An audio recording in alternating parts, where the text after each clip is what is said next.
All right, welcome back, folks, to the Rob's Mob podcast. Today we will be taking a deep dive into some of the most trending topics and asking the same question as the NCAA, Olympic Rule Committee, and all of the LGBTQ movements have.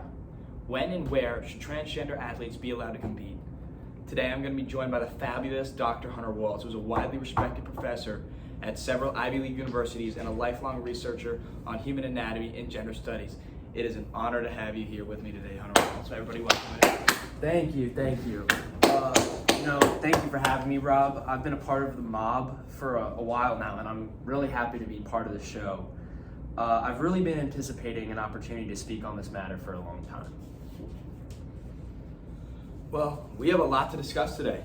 Would you like to give the audience a breakdown of the topic? I know we've already previously gone over it, but it's a recent event that has caught the eye of every major media outlet over the course of the past month. Of course. So recently, a female swimmer named Lia Thomas won the NCAA Women's 500-meter freestyle for swimming.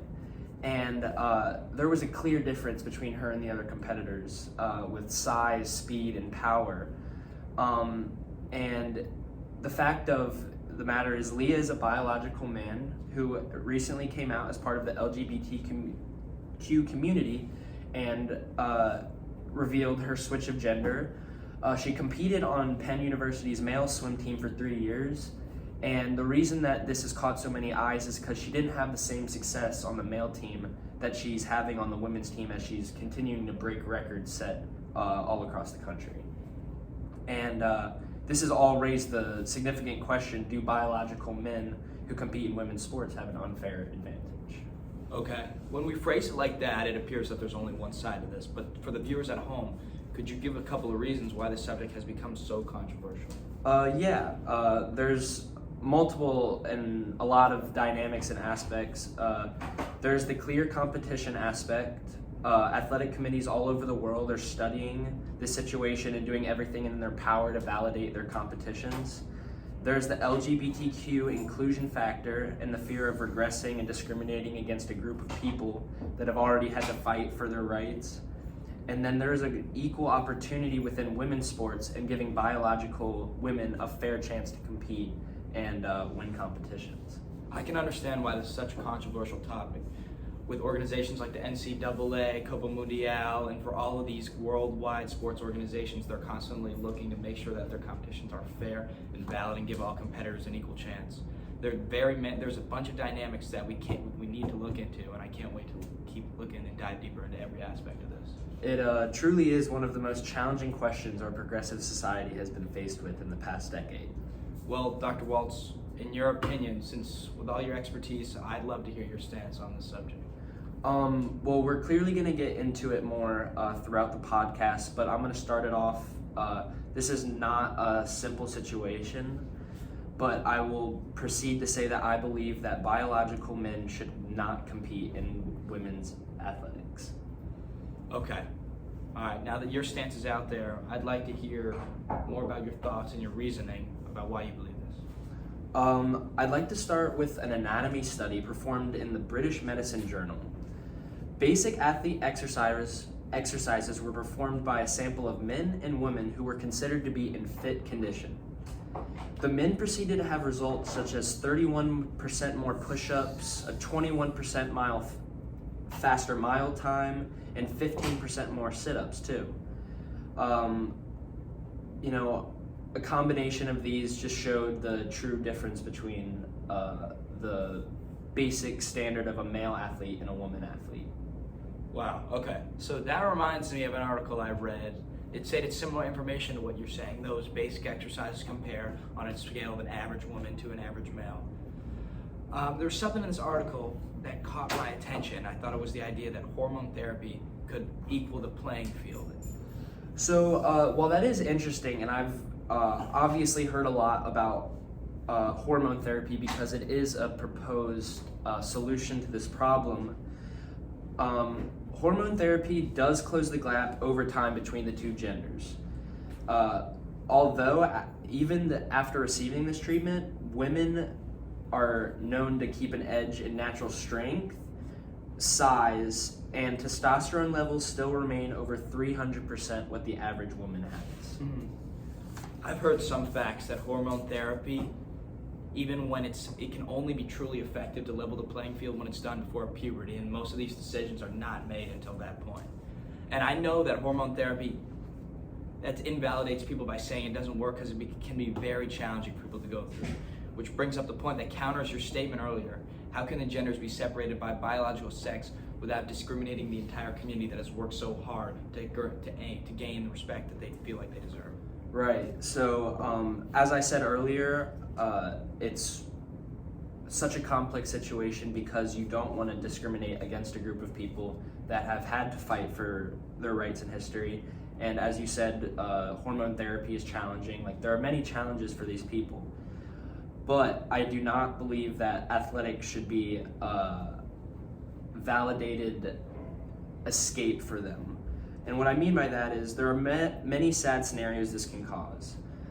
A passage written by a transgender athlete revealed that she felt very isolated and discriminated throughout her time. And I understand that point. But I also want to understand the point of a female athlete who has worked her whole life and feels that she's working an uphill battle against someone who has an unfair biological advantage. That's very similar to the perspective I saw in a quote about Leah Thomas herself. She felt unable to compete in athletics and truly be herself because of her gender. And for us to willingly force that upon somebody is also a flawed concept. And I completely understand that, and in no way am I attempting to disregard their voices and opinions of the argument. I can very much sympathize, and I'm still in the effort of trying to find a solution that can maybe work for everyone more than what I currently have. But at this time, I don't have that. And my claim that I have that counters her point of view, I'd really like to preach on over the next couple minutes. And the two big things are validation of competition and equal opportunity for women. So those two large concepts, you think you could elaborate a little more on those for us? Yeah, I'd really like to start off on the validation of competition. Me and you, I know that you have a lot of athletes come on this podcast all the time. I've been reading the policies of athletic associations such as the NCAA, and the one that I really want to focus on specifically is the IOC, which is the International Olympic Committee. They had a quote in their rules that I thought was very important. The quote is, "Restrictions on participation are appropriate to the extent that are necessary and proportionate to the achievement of the objective." This highlights that they feel like they can do what they need to do to limit who can compete in order to keep the competition appropriate and necessary and keep the integrity of the competition equal for all athletes. Yeah, I fully understand what you're saying there, and it's hard not to agree with the International Olympic Committee statement there and agree that sports being fair is an integral part of sports being able to be played. But I must ask the almost prompted question. Do the logistics of sports take precedent over the voices, feelings, and opinions of the transgender community? And who's to make that distinction? Of course, Rob, and that is where this side of my stance can take heat. To answer your question, I don't believe that the integrity of sports override the feelings of those people. But when you combine my first point with the validation of competition with the opportunity of women, which is my second point, women athletes are at the biggest risk of this unfair treatment if we allow biological men to compete in women competitions. Okay, and now that you bring that up, I'd love to talk about that. Do you mind if I get some thoughts off the dome about this matter? Yeah, of course. All right, in a document written by Kayla Webb, she talks about the runner-up and the third-place finisher of the 500-meter freestyle that was won by Leah Thomas. A perspective that is not harped on by the media as much. These women felt stripped of their opportunity to compete fairly in the sport that they had trained for their entire whole life. So the way that I like to think about this is if I spent my whole life working for one event and I'm finally gearing up, I've done everything right, nutrition, I'm training, I'm getting proper sleep, and then for me to get beat by 5 seconds by a man who's 6'3" with shoulders broader than my dad's, you're gonna feel cheated. And that brings me to my whole idea that if you have put in that work, it's gonna feel unfair. So everybody feels cheated, and you have to fall back on what we've done. I feel like the only proper way to go through this is to fall back on what we've done in the past, which is keep the integrity the same. Our laws, our judicial system, we've always looked to keep the integrity of our things the same. Yeah, I agree 100%. I think women need an opportunity to compete without facing unfair obstacles, and I think like you said, we want to keep the integrity of everything the same. Like these activists have fought for an equal opportunity to things like vote and be in the military, and I think that sports competition is just on that same level. And a summary of the domination of transgender athletes, like running, strength, power, jumping, explosiveness, cardiovascular endurance, agility. I think all of these things are too big of obstacles for women to compete with on a regular basis. I agree. I mean, if we're seeing small differences here and there, we might be able to make something work. But when men are winning in every single category that you just listed, it seems that the list is far too long in order to level the playing field. Yeah, and that all circles me back to my claim. I believe that biological men and women must compete in different athletic competitions. This is to protect not only the integrity of the sport that is being competed in, but give an equal playing field to all competitors. But most importantly, allow female athletes the right to battle against competitors who don't have any large genetic or biological advantage. You made some excellent points today, and I've really felt that my mindset on that has expanded, and I'm beginning to understand how dynamic this subject is. Yeah, this topic, it's so fascinating to study, but it's so sensitive. Feelings of isolation, discrimination, and disappointment will rise.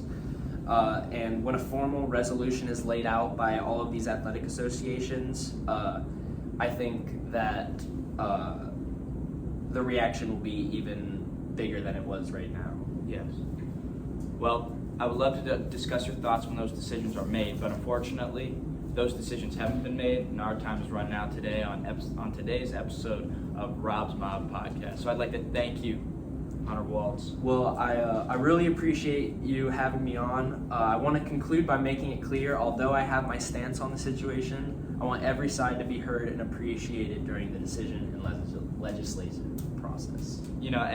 As we close here, I'd like to double that statement. We appreciate your time, and I appreciate your time. Folks at home, I hope you enjoyed listening. Remember to subscribe, it helps us out. And every day, we're going to be discussing more controversial topics and picking a stance. I appreciate you. Have a good rest of your day. Sweet. Whew.